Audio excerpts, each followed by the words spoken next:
Hello, everybody. This is your chaplain, AJC, and I am plugging in for a quick impromptu message. Um, Sort of like I guess, maybe a sequel to last Sunday's message. We talked about the Watchman and the Spirit Portum, and very quickly, we're going to talk about. Um, I had to pick up a package, and so let me do a quick teaching here. My backdrop is coming from Second Timothy chapter 2. I thank God for all of you tuning in. So Second Timothy chapter 2, verse 4. Let's go there quickly.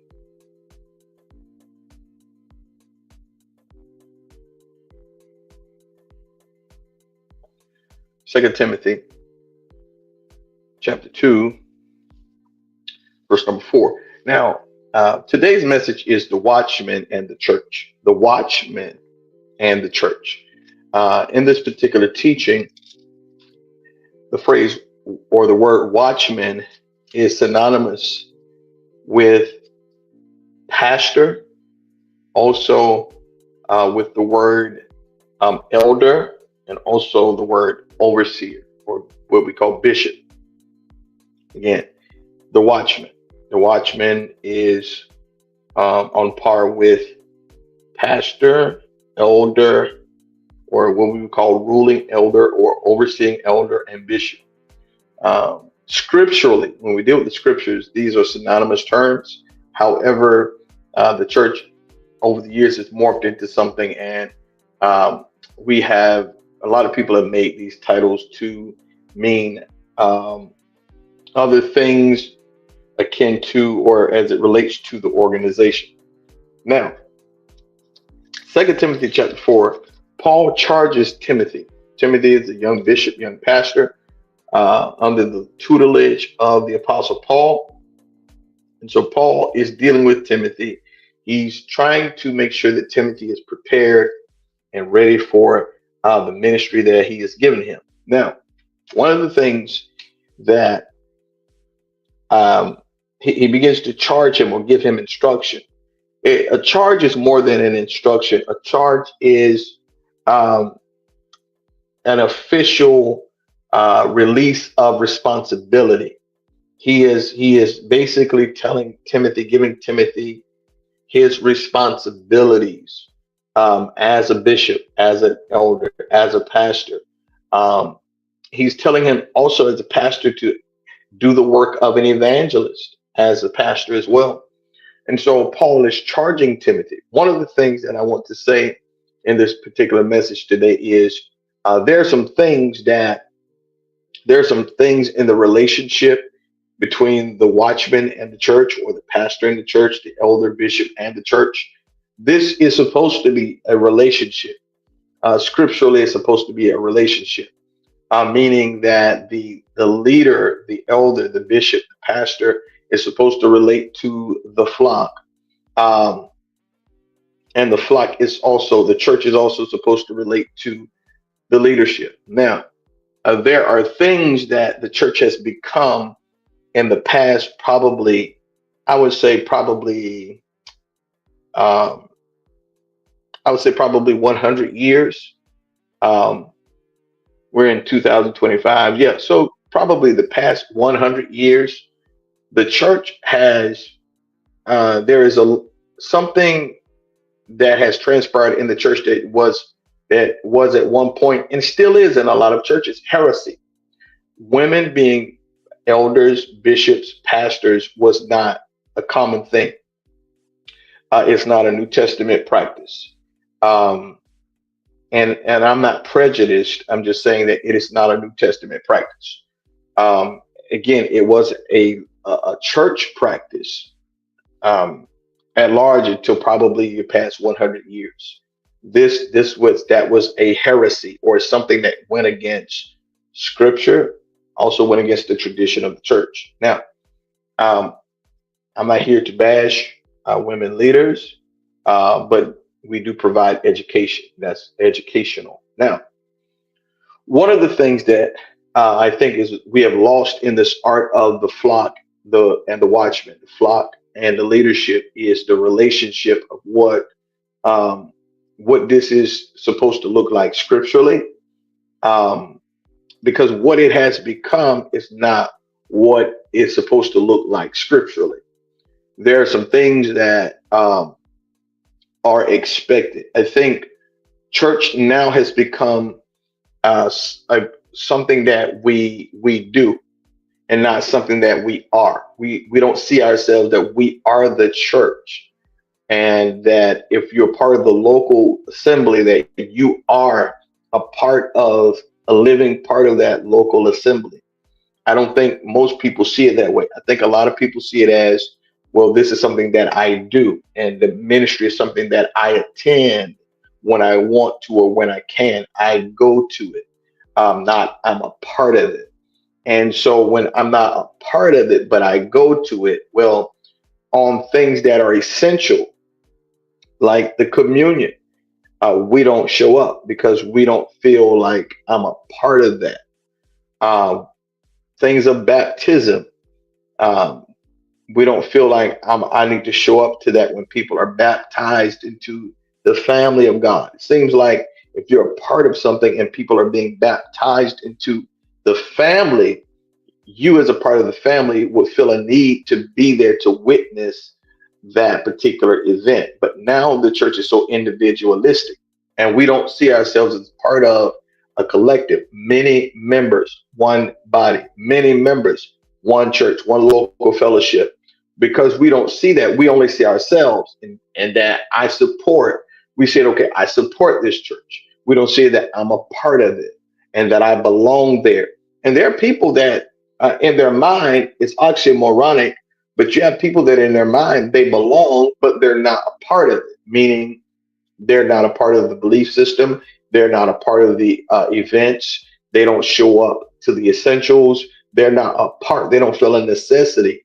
And again, it's oxymoronic because it's diametrically opposing to feel like I'm a part of a church, but I'm not, or I'm a part of a church, but I do as I please. Well, if you're a part of the collective, you should want to do what the collective does. You should want to support the collective. It would be the same as it would be the same as if you were a part of a basketball team or a baseball team, a football team, and you had, you said I'm a part, but when they need you, you show up. You show up to practice sometimes, and then when there's live games, when they need you, you just decided not to show up. And even if you show up, well, I don't want to play. I don't want to be this. I don't want to be a lineman. I don't want to, be a corner. I don't want to do this. Um, I don't want to be point guard. I don't want to play. I just want to be on the sidelines. I want to watch. And so a lot of people in this hour are like that. The spirit of the world has really commandeered the church, the mindset of the church, the vision of the church, to where people feel like because I showed up and I watched, they feel like I'm a part. And I showed up. I'm late. I come in halfway through or at the end, but I showed up. Well, whoop de doo. Um, you know, but that's the mindset that I attend, I support, I try. See, when you're a part of something, it's not a try, you succeed. It's not I try, no, you're there. You make provision. Just like your job when you show up. It's not I tried to go to work. I know I'm at work. It's not that I tried to do my job. No, I did my job. And that's the way we have to think about church, that I'm a part of what God has established for me to be a part of. And there's a part for me to execute, and I have to be there to execute it. I have to be there to accomplish something. And so we're battling a lot of pastors, especially with smaller ministries. A lot of pastors are battling through just getting people to realize and to accept the responsibility, the charge that you are a part of the church. You are a part of the fellowship. No one should have to beg you to attend. No one should have to beg you or point out that you're not at communion or that you're not at baptism or you're not at the essential parts of the church. Um, these things should be commonplace. But because they're not commonplace, what we have to do is we have to call it out in love, or we have to bring attention to it in the spirit of love. Um, and so one of the things, even with JCOM, um, I don't make a federal issue, meaning I'm not going to get a fussing, lambasting, or anything about that if people don't do this or don't do that. What I do is I move by a principle as a leader. I move by a principle that if you don't show up to communion, and as the leader, you're not a part of the church. You're not a part of the church. You're not a part of the fellowship. I'm not saying you can't attend. I just see you as someone that just attends. I see you as a person that just shows up when you show up. And again, it's not. I don't have a feeling about it or about a person, or I'm offended. No, it's just that at some point, as a watchman or as a shepherd, you have to mark the people that you can depend on, or you have to mark the people that are essential, the people that make the church work, the people that make the congregation, no matter how big or small, the people that make it what it is. And so, it's like if my big toe wasn't working, thank God for the big toe. But if it's not working, it's just on the body. It's not adding anything. It may be aesthetic, and a lot of times, yes, we want people to come. We want more people to come. A lot of times because people like to see people, and so we want people to come. But if the people are dead works, they're not doing anything to add to. Well, we love to see it because it's aesthetic, but we would much rather the people be a living part of. We would much rather the people become invested in the local fellowship. Now, I said that to say this. I want to run through 7 things that the watchman, the shepherd, the watchman, the shepherd, the pastor, the bishop uh, provides for the church. These are 7 things. And maybe I may come back again if I have time to do another one on what the flock, what the church, what the congregation should supply to the church and in doing their part. This is what the shepherd does. This is what the watchman does. The watchman, number one, feeds the people via teaching and preaching. The watchmen, they feed the church through teaching sound doctrine and preaching the gospel, preaching the word of God. That's number one. Number two, the shepherd or the watchman leads the people, leads the church. Now, the shepherd, we don't lead you individually, meaning when you leave the collective, when you leave the collective experience, and um, you are responsible for your soul. You're supposed to work out your salvation individually. However, from a corporate standpoint, the Lord wants us to be a part of a local assembly. Well, how do we know that? It, you can read the book of Acts, read the whole book. You'll find it. Read the whole book of Acts. Read First, Second Timothy. Just read the epistles. You realize that it's a symbiotic relationship that God has for the Holy Spirit, the church, the people, all working together um, in a way that is edifying, in a way that builds something for the Lord to be proud of and joyful about. Um, One of the things that I will say again is that leading of the collective. This is why God had called the watchman. This is why God had called the pastor, the elders, the bishop, to lead the congregation collectively, meaning that we're a part of this church and this church has a leader. There's a leadership there, and that leadership is tasked. Let me do something very quickly. I forgot to do. Yeah, the leadership is tasked with the responsibility of leading the church in a direction. Now, again, what happens, what detracts from that leadership is when that leadership is working, when you have a watchman that is working to enact the vision, that is trying to lead the congregation in a certain direction, and you say that I'm a part of this church, when you're part of the church, You're a part of that direction. You are a part of that vision. There's no such thing as, well, I don't agree with.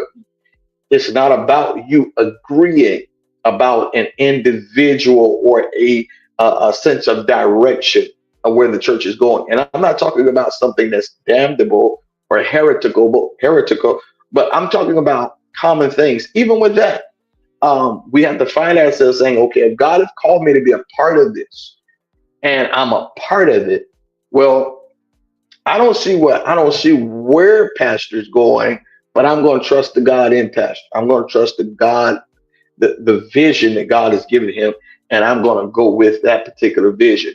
I'm not going to be on the sidelines because again, sidelines are not helping, and I'm not going to be absentee, meaning that if I know we have this planned, I'm not going to be MIA. You'll be surprised. I grew up in church, born in church. And one of the things I saw from an early age, um, I saw that at some points in times, um, for the large part, the church I grew up in, we were very supportive when we had events. But you would be surprised. Well, maybe not. But I learned early on that there are people that won't show up on purpose when there are events, when there's a vision, when there's a special service. You have people that won't show up on purpose. They're whether they're making a statement or they're whatever they're protesting. Who knows the reason why? I've never been one of those people that boycotted just because I was in my feelings. No, I'm not that person. So I don't understand. I don't pretend to know why people do what they do. But a lot of times that leader can, as in that leading function, trying to chart a course, trying to drive into a certain direction. You have the spirit that rises up that just doesn't want to support, that just wants to be rebellious for no reason at all. And I'll say this: it's a shame, especially if you have a leader that if you need to talk, that leader talks to you, gives you time, especially when you reach out and they respond and they're there. It's a shame. It's a shame to not show up. It's a shame to not show up. And it's not my opinion. I just think it's a shame. It's a shame to not show up for anyone who shows up for you. It's a shame. It's shame on you. And so that's one thing. The third thing is the watchman, the leader, protects the sheep, protects the church by warning of danger. So when the watchman sees danger, the watchman warns. And also when things are out of sync, the watchman brings correction. And at times of extremity, the watchman may have to rebuke. That's harsh. But some things need harsh correction. Um, it's not fun. It's not fun. But some things need harsh correction. Sometimes people need to be told things in a way that they will understand. Most of the time in this particular era, when people are harshly corrected, they're going to leave because their feelings are hurt and they feel insulted. But if you don't put the leadership, and I'm not talking about those that wig out, no, no, no. I'm talking about here. If you don't put leadership in a position where they have to harshly correct you, you're not going to be harshly corrected. But if I'm, let's say, if I'm standing up and I'm preaching, and you interrupt my preaching, and I pause and I look at you, um, that's a signal. That's a unspoken signal that you need to be quiet. Now, let's say you don't want to be quiet. You want to take over. I'll probably say, brother or sister, that's enough. I need you to sit down. And if you continue, then I'm going to say, brother or sister, I need you to exit. And if that doesn't persist, I'm probably going to have the police call on and have you escorted out. That's a rebuke. They have to call the police because we shouldn't have to. Because you should be responding to leadership. You should be responding to the voice of love. But if you don't respond to the voice of love, well, then you're acting like a publican or like a heathen. And so I have to then you have to treat you like a heathen. because I've corrected you, I've asked you openly, and then you have not heeded. So then I have to put you out, and then probably put you out, depending on the relationship. If I know, okay, maybe now let's say this: if I know that's against your nature and character, I probably won't call the police on you because I don't know something else is going on, something is wrong, and I'll probably take the time out to minister to you in love and concern and care. But if I know maybe, hey, you got some issues, you underlying issues that you're trying to get off, we have to correct it. And that's hypothetically. Hypothetically, I don't. I've never had to do that, so that's a hypothetical. But that's number three. Number four, the watchman, the pastor, brings love to the flock, not personal love, not emotional love that's up and down. No, no, no, godly love. And so godly love is you can find that in First Corinthians 13. Paul goes through with charity. That's love, agape, in action. You'll see that in that particular chapter. Also, what I'll say is um, godly love doesn't always give the people what they want. So there'll be times when people, church people individually will come to the leader and ask the leader to do things that the leader cannot do.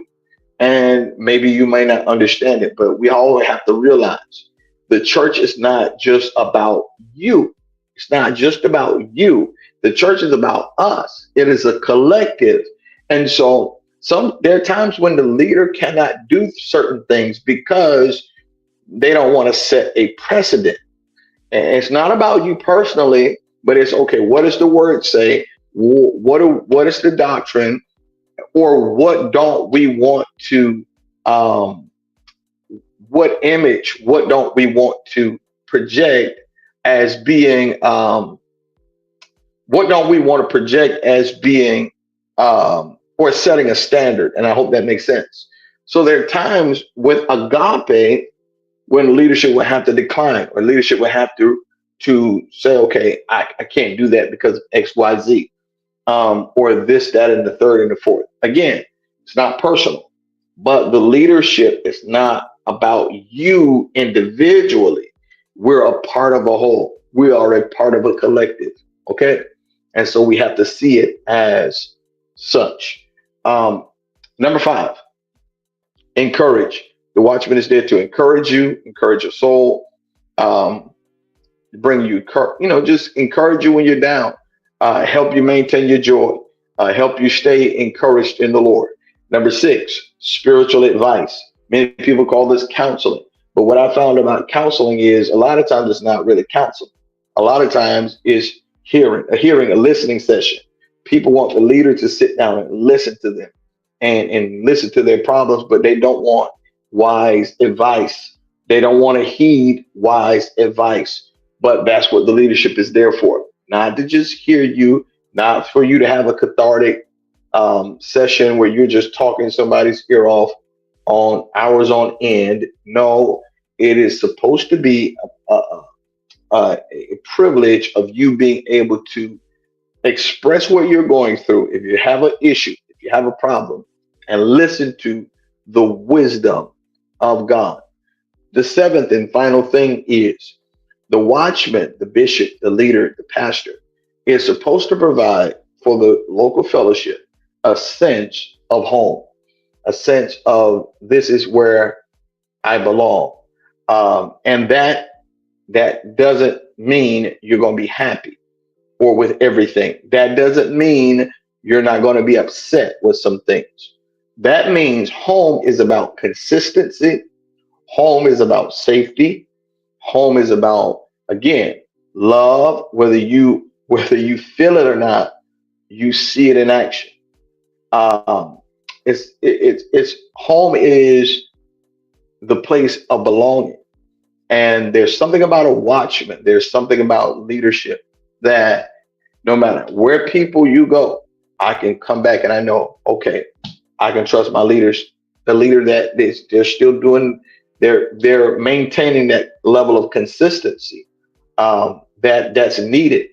And one thing about the prodigal son was the prodigal son went out and left and lived riotously and just lived a life that was not exemplary of, didn't exemplify his father.